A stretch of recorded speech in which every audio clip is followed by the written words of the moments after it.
ভারত হচ্ছে মিথ্যাচারিতা এবং এই ভুল তথ্য দিয়ে তারা বিশ্ব চ্যাম্পিয়ন হয়েছে। চিন্ময় হচ্ছে হিন্দুত্ববাদ, এখানে সে অখণ্ড ভারত বিশ্বাসী। চিন্ময় তার মূল আকীদা, সে বাংলাদেশে চায় বাংলাদেশে ভারতের অন্তর্ভুক্ত করে নিয়ে যাওয়া, এবং এই ইসকনের মূলত হচ্ছে সে মূল এজেন্ডা এখানে বাস্তবায়ন করতে চায়। ইসকনের মূল এজেন্ডা হচ্ছে যে তারা বাংলাদেশে ভারতের মধ্যে নিয়ে যেতে চায়, অখণ্ড ভারত প্রতিষ্ঠা বিশ্বাসী।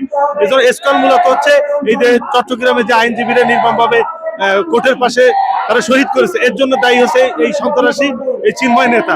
আমরা সবসময়ের জন্য হচ্ছে আমাদের স্বাধীনতা এবং সার্বভৌমত্ব নিয়ে, ভারত হোক বা যেই হোক এলোমেলো কথাবার্তা বলে, স্বাধীনতা সার্বভৌমত্বের বিরুদ্ধে কথা বলে, আমরা সবসময়ের জন্য আমাদের ছাত্র শ্রমিক জনতা দেশবাসীর পক্ষ থেকে স্বাধীনতা সার্বভৌমত্বের পক্ষে এদের বিরুদ্ধে আমরা সবসময় কথা বলে যাচ্ছি।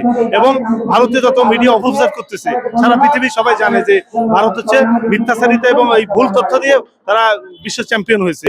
এই তথাকথিত সন্ত্রাসী এই ভারত যারা মুসলমানদের কষ্ট দিয়ে জুলুম দেয়, এদের প্রতিবাদ প্রতিহত করতে হবে।